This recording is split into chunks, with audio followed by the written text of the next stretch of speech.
So I think of all days, we need to have instruction and fear God and not man, because the days so long ago talked about are here. And a disobedient child does not get instruction. They're spoiled rotten. And if you try to correct them,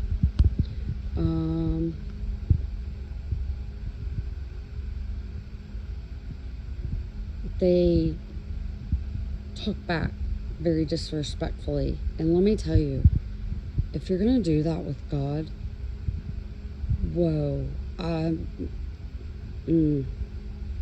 Old timers used to say, you back up when someone was saying something, because you were like, is God going to strike them with lightning? But he's full of love. God doesn't do any of the violent stuff. He will allow things because he's sovereign. But there comes a point to where you've gone so far, he'll allow you to destroy yourself. He doesn't do it. He will allow it.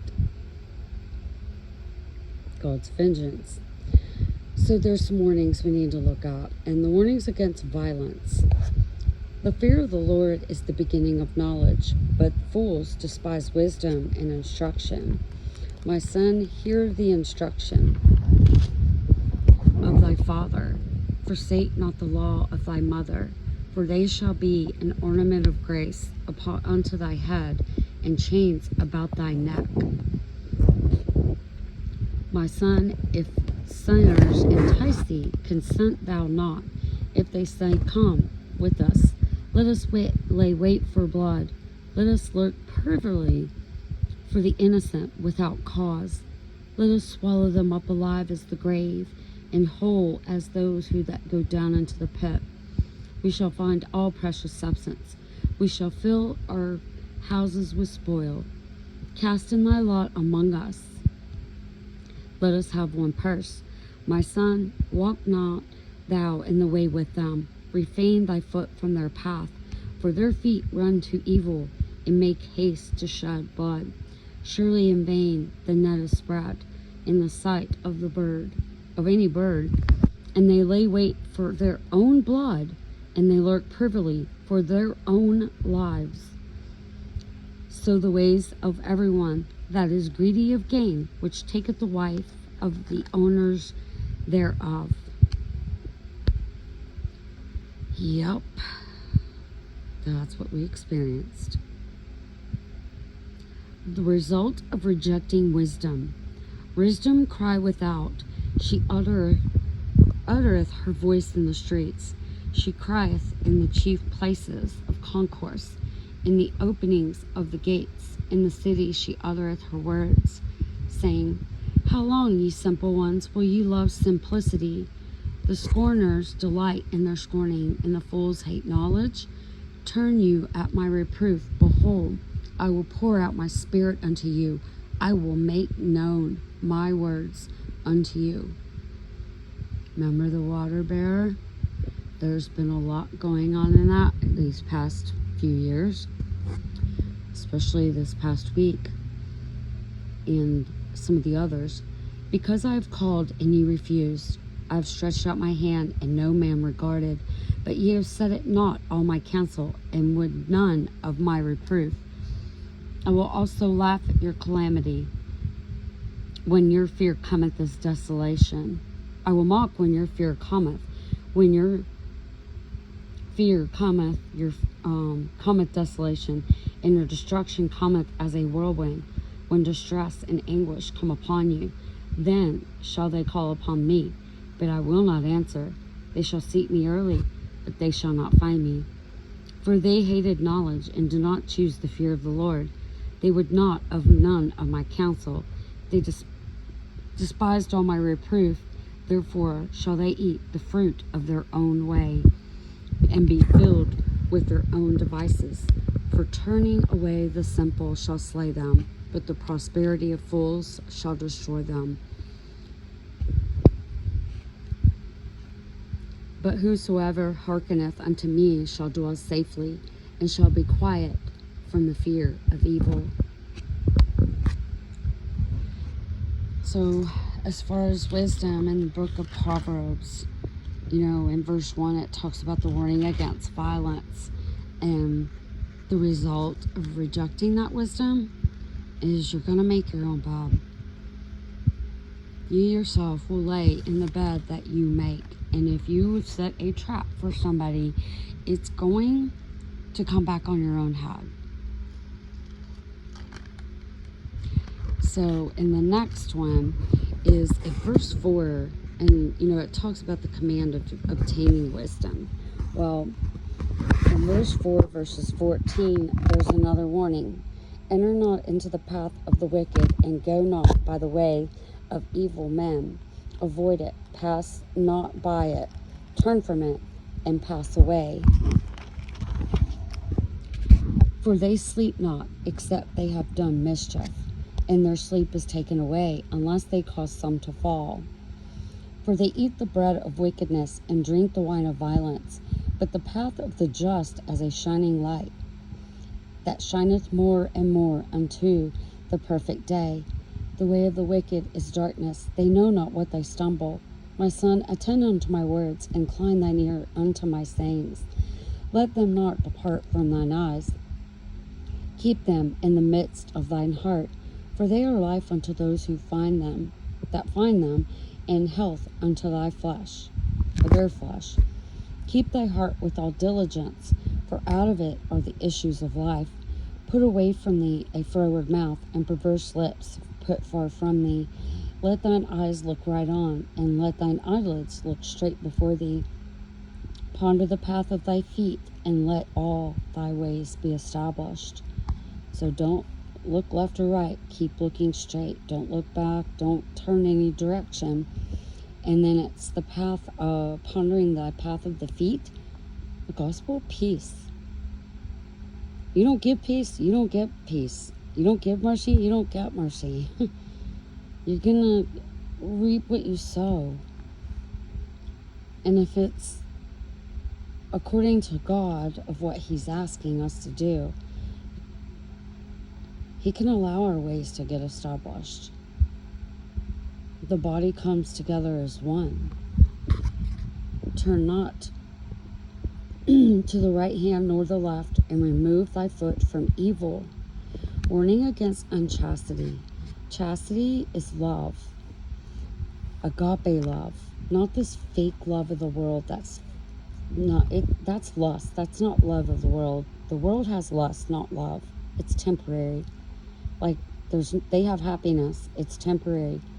God's people have joy, which is everlasting.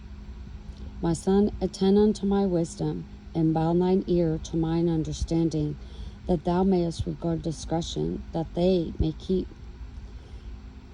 lips may keep knowledge. For the lips of a strange woman drop as a honeycomb, and her mouth is smoother than oil, but her end is bitter as wormwood, sharp as a two-edged sword. Her feet go down to death, her steps take hold on hell, lest thou should ponderest the path of life. Her ways are movable, thou canst not know them. Hear me now, therefore, O ye children, depart not from the words of my mouth. Remove thy way far from her. Come not nigh unto the door of her house, lest thou give thine honor unto others, and thy years unto the cruel. Lest strangers be filled with thy wealth, and thy labors be in the house of a stranger, and thou mourn at the last, when thy flesh and thy body are consumed, and say, how I hated instruction, and my heart despiseth reproof, and have not obeyed the voice of my teachers, nor inclined mine ears to them that instructed me. I was almost in all evil in the midst of the congregation and assembly. Drink waters out of thine own cistern, and running waters out of thine own well. Your mouth is a cistern, is a well. It comes out with words, washed by the water of the word. So you can have a pit that's full of empty, useless words, babble, or you can have wells with bitter waters, bitter gall, wormwood, and you got to practice what you preach. So if you're going to teach people from your own sister, and you need to be teaching yourself too, it goes both ways. God's sovereign. Let thy fountains be dispersed abroad, and rivers of water in the streets. Let that be only thine own, and not strangers with thee. Let thy fountain be blessed, and rejoice with the wife of thy youth. And then it talks about, women. Countries are known as women. Churches are referred to as women. And if you go to a whorish woman, a building that they call church, we are the church, not built. The body is the church, not built with hands. It's not a building, that's a gathering place. That's a harlot. You ever go in those places and you can tell God's not there? That's what the rest of this verse describes. So then there's warning against idleness. My son, if thou be surety for thy friend, if thou art stricken thy hand with a stranger, thou art snared with the words of thy mouth. Thou art taken with the words of thy mouth. Do this now, my son, and deliver thyself. When thou art come into the hand of thy friend, go, humble thyself, make sure thy friend. Give not sleep to thine eyes, nor slumber to thine eyelids. Deliver thyself as a roe from the hand of the hunter, as a bird from the hand of the fowler. Go to the ant, thou sluggard, consider her ways and be wise, which have no guide, overseer, or ruler, provideth her meat in the summer, and gathereth her food in the harvest. How long will you sleep, O sluggard? When wilt thou arise out of thy sleep? Yet a little sleep, a little slumber, a little folding of the hands to sleep. So shall thy poverty come as one that travaileth, and thy want as an armed man. Warning against sowing discord. A naughty person, a wicked man, walketh with a froward mouth. He winketh with his eyes, he speaketh with his feet, and he teacheth with his fingers. Frowardness is in his heart, he deviseth mischief continually, and he soweth discord. Therefore shall his calamity come on suddenly. He shall be broken without remedy. These 6 things doth the Lord hate, yea, 7 are an abomination unto him: a proud look, a lying tongue, hands that shed innocent blood, a heart that deviseth wicked imaginations, feet that be swift to running to mischief, a false witness that speaketh lies, and he that soweth discord among the brethren. Warning against adultery. My son, keep thy father's commandment, forsake not the law of thy mother. Bind them continually upon thy heart, and tie them about thy neck. Father commands to love. Bind love to thine heart. The heart's known for loving. And the neck, from the law of thy mother, that's grace, the grace necklace. When thou goest, it shall lead thee. When thou sleepest, it shall keep thee. When thou awakest, it shall talk with thee. For the commandment is a lamp, and the law is light, and reproofs of instruction are the way of life. To keep from the evil woman, from the flattery of the tongue of a strange woman, lest not after her beauty in thine heart, neither let her take thee with her eyelids. For by means of a whorish woman, a man is brought to a piece of bread, and the adulteress will hunt for the precious life. Can a man take fire in his bosom, and his clothes not be burned? Can one go upon hot coals, and his feet not be burned? So he that goeth in to his neighbor's wife, whosoever toucheth her shall not be innocent. Men do not despise a thief, if he steal to satisfy his soul when he is hungry. But if he be found, he shall restore sevenfold. He shall give all the substance of his house. But whosoever committeth adultery with a woman lacketh understanding. He that doeth destroyeth his own soul. A wound is dishonor, and he shall he get, and his reproach shall not be wiped away. For his jealousy is the rage of a man, therefore he will not spare in the day of vengeance. He will not regard any ransom, neither will he rest content, though thou givest many gifts. There's going to be a time they turn on the whorish woman. There's going to be nothing that they can give that will pacify. We're living it. And it goes into the wisdom of the adultery. And Proverbs is known as a book of wisdom. Solomon wrote this book, and his mother had taught him this stuff to try to be wisdom, to have wisdom. You know, he's the one who knew to threaten to divide the child in half between the two mothers, and the loving mother that loved that child was its real mother, didn't want that child divided. She said give it to the other woman to save that child's life. And something else, and I want to bring this up because there's a lot of judgmental hypocrites that need to read their Bible because they don't have a daggone clue of anything. But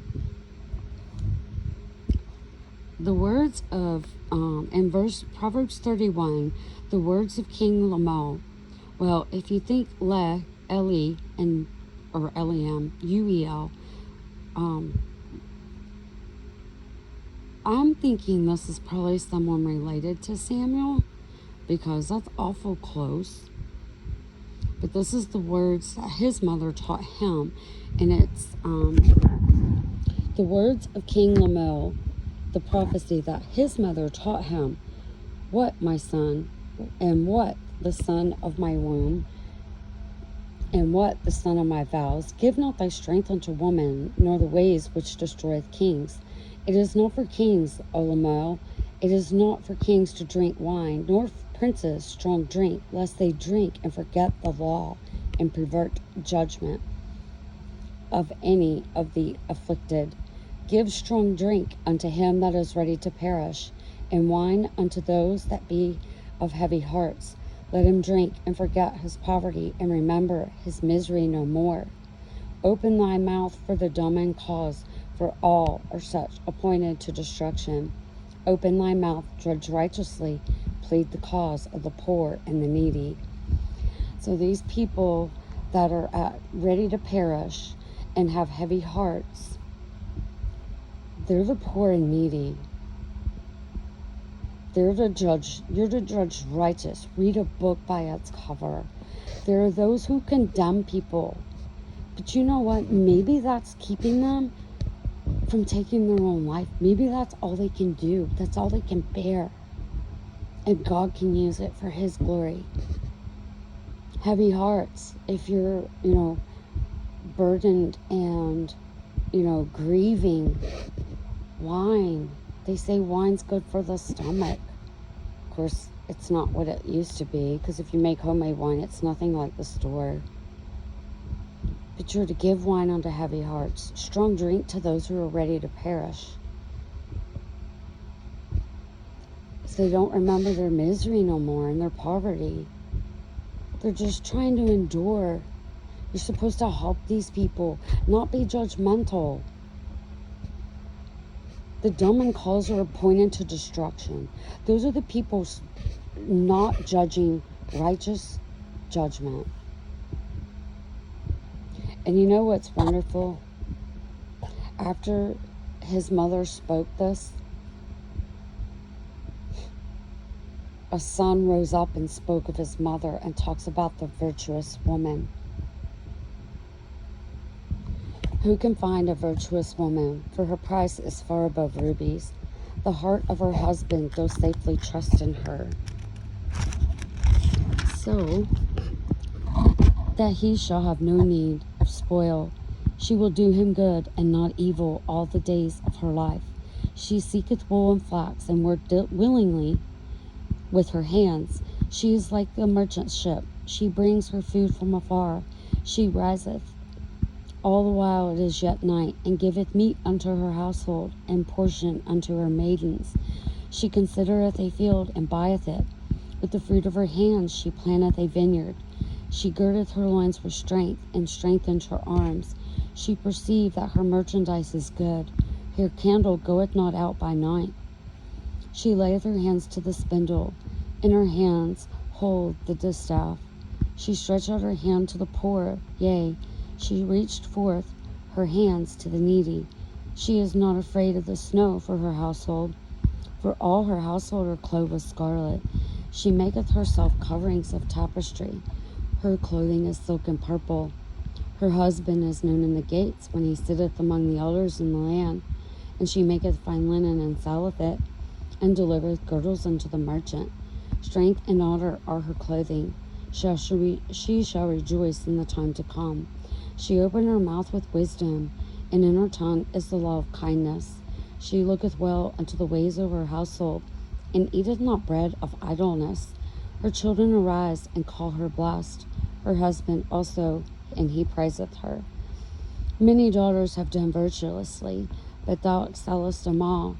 Favor is deceitful, beauty is vain, but a woman that feareth the Lord, she shall be praised. Give her the fruit of her hands, and let her own works praise her in her gates. So if you think of this as, Jesus is the husband, and, this is his wife, and how she takes care of her spiritual children, and they raise up and call her blessed. It's in the physical, but this is also spiritual too. And the father can be proud and he doesn't really have proud like we do in this world. He's overjoyed and just more full of love, knowing his daughters and sons, and they're doing the high road when it's hard. They're still being kind to people. I was always taught, if you don't have nothing nice to say, don't say nothing at all.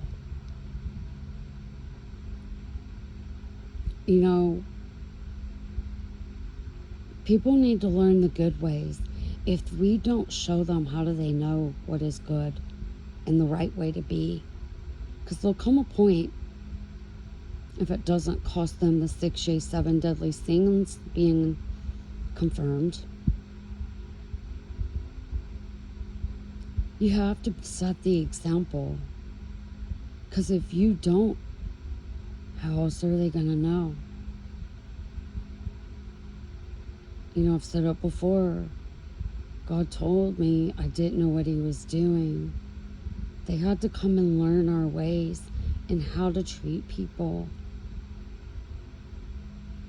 to save them and bring them back to life and learn how to love again.